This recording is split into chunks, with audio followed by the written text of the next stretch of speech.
This is Mixtape Talks, and I'm your host, Nikki B, putting positive news right at your fingertips. Hey everyone, thanks for tuning in to this episode of Mixtape Talks. My name is Nikki B, and I have a guest in the studio today, Jess Kinkaid. Why don't you go ahead and introduce yourself and tell us where you're from? I'm Jessica Kinkaid. I'm originally from Minot.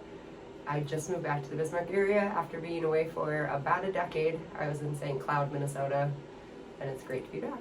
Nice. So I love Minnesota. There's so much fun stuff to do there. One really cool thing I love about Minnesota is they have Zorbas. Yes. They do not have a Zorbas here, which I'm highly disappointed, but it's only like a hop, skip, and a jump, like to DL, Detroit Lakes. So it's not too far. They have great pizza. Yes. So, like, what brought you to Bismarck?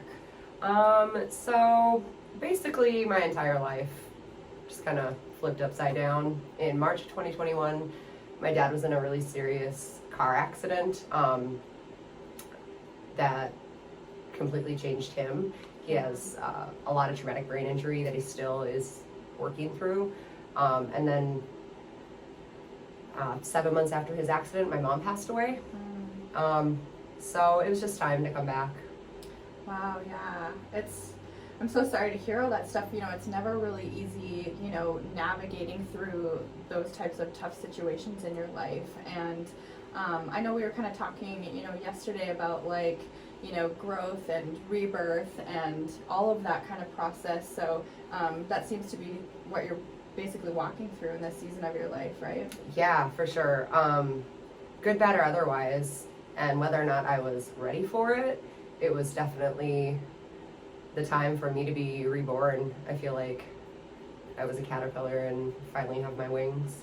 I was just thinking that before you said that. That I think it's a Mariah Carey song. It's like, yeah. Spread your wings and fly, butterfly. I just feel like that for you. It's just total transformation. So let's kind of walk through that and process that together. So yeah. what obviously there's a lot of stuff that has been really challenging for you in your life, but there's been a lot of really good stuff to come from that. So yeah, so I ended up, after my mom passed away, just kind of had this huge spiritual awakening that I don't think would have been possible without everything that perpetuated that.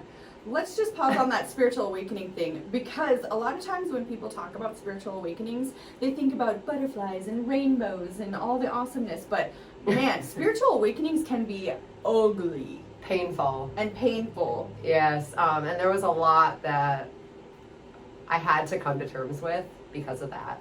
I didn't realize it, but the person that I had been, not necessarily my entire life, but for the 10 years, 15 years leading up to it, wasn't necessarily somebody that I would want to call a friend.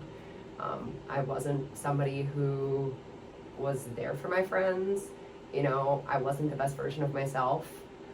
So I just had to really take a good look at myself and decide, is this how you want to live the rest of your life, or is it time for you to step outside of your comfort zone and become the better version of yourself?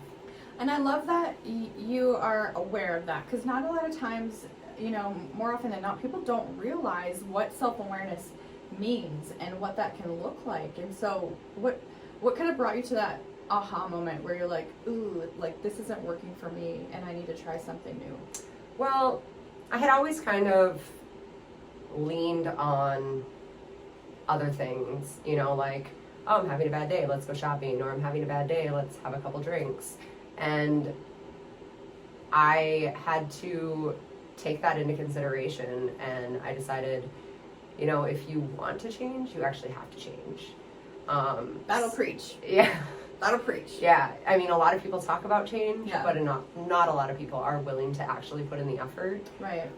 So I had to become this person that not only is able to deal with my stuff, but to deal with my stuff without something else to help me and to cushion it. Right. You have to feel it. I completely understand that, with, being in recovery, and during that process in my life, I've had to let go of a lot of old ideas, old habits, and really just kind of come to terms with being who I actually am, and that meant like fully unzipping the facade and stepping out of it and being me, you know, like, Yeah. and letting the real Nikki come out and play. So what does that transformation look like for you? Well, I'm just really weird. Same. I'm just such Can a we weird just embrace person. the weirdness? Like, all you weirdos out there, let your weird flag fly, because I embrace it. Like, Yeah. seriously. So, and not only being comfortable with my weirdness and my quirks and oddities, which everybody has. Oh, yeah. But not a lot of people are willing to just kind of put them on display. So if you're going to do that, you really need to be okay with Yeah, it. absolutely. And then that also meant that I had to disconnect myself from people who weren't comfortable with that or Sure. weren't okay with me being myself. So that landed me back here in North Dakota. And you know, the first thing I thought of when you said that is like, I know in my experience too, where I was ready to fully accept me and who I am, that can really intimidate a lot of people, because you're like, here I am, I'm ready to shine, I'm ready to be me, I'm ready to be fully authentic, and that intimidates people because they're really not ready to see the truth about who they really are too. A lot of times we're stuck in the victim mindset. Poor me, look what I've been through, and then pointing blame on everybody else around them and not fully taking responsibility for their own choices and their actions in their life. And I think that that's, you know, what you did, and I commend you for that. Thanks. You know, it's huge growth, it's maturity. Yeah.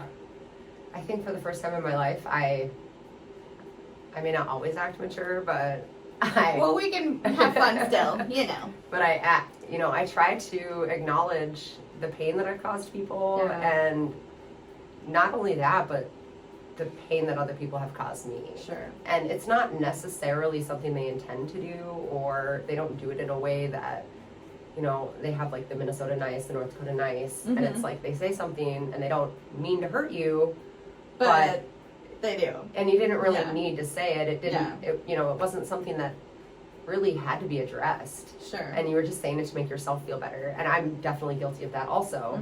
So now I just try to approach situations in a way that is loving and caring. And if I don't see that in myself and in every day, then what can I do to change it? Yeah, that's really good. You know, it's that process of elimination to like illumination. Yes. Ooh, that's a good one. And I love that. So what's going on in your life now that like we can celebrate those wins, those victories with you?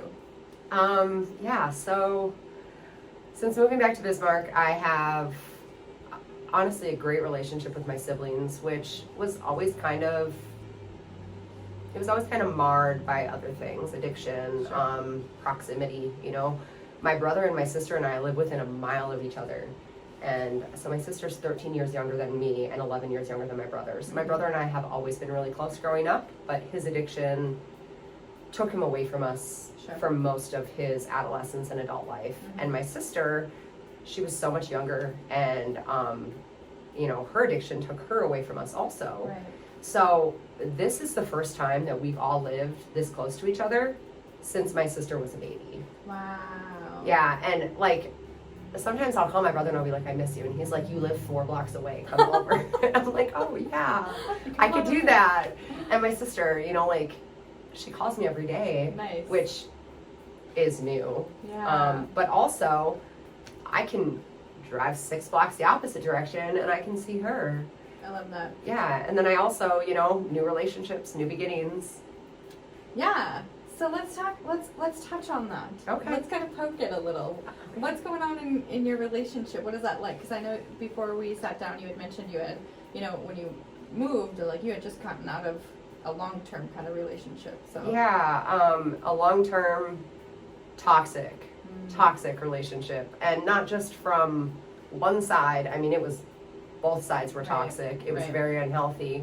But you get into this comfort zone and you're like, it's easier just to stay and try to make it work than it is to uproot yourself and change everything about not only your relationship, but your identity. It becomes, after that long. Yeah. But right before my mom passed away, and actually for like 7 months before my mom passed away, we'd been talking about me moving out and starting over, and she goes, just don't move back to North Dakota. Minnesota's your home. well, then she passed away, and it was really just where I was supposed to be. So with the move to North Dakota came a new, healthy, normal relationship. I guess it's not really normal. I mean, you're both a little weird. I know you both. But I love it. You're each other's style of weird. That's what my husband and I say. Yes. It's like, you're my kind of weird, you know? Exactly. Like, I get it. Yeah, I love that for you. It's so good. So for people who are watching this right now, you know, we've been talking about a story of, you know, new growth, being reborn, rediscovering, you know, personal identity, self-awareness. What would you say to somebody who is watching right now who has, you know, maybe gone through some really challenging times in this season, and they're kind of unsure as to, you know, how to move forward? Really, you just have to take a long, hard look at yourself, figure out what it is that if you could, you would change, and be willing to make the change, one foot in front of the other. And then just to kind of back that up a little bit too, you know, I think sometimes too what people don't realize is when they are making those changes that they are most likely to fail sometimes. And I feel like in my experience, failing has been a huge win. And some people don't see it that way, but if you fail forward and take it as a learning experience or an opportunity just to challenge yourself for more growth, I say more power to you. Yeah, and failing is uncomfortable. Yeah. I mean, I don't like to fail. I don't know anybody who's like, oh yeah, I failed. Yay! But in my experience too, every time I failed, not every time, a lot of times when I fail, I get to learn from those failures, and it just makes me stronger the next time that I try to do something, either the same thing or something similar. Yeah, I love that so much. Cool. Well, thank you so much for your heart and for being vulnerable and just really diving into the nitty-gritty right away, because that's what we do here at Mixtape Talks. So thanks so much for tuning in, you guys. I hope that this message served you today, and we will see you next time. Make sure to follow us on Facebook and Instagram to stay up to date with all the cool things.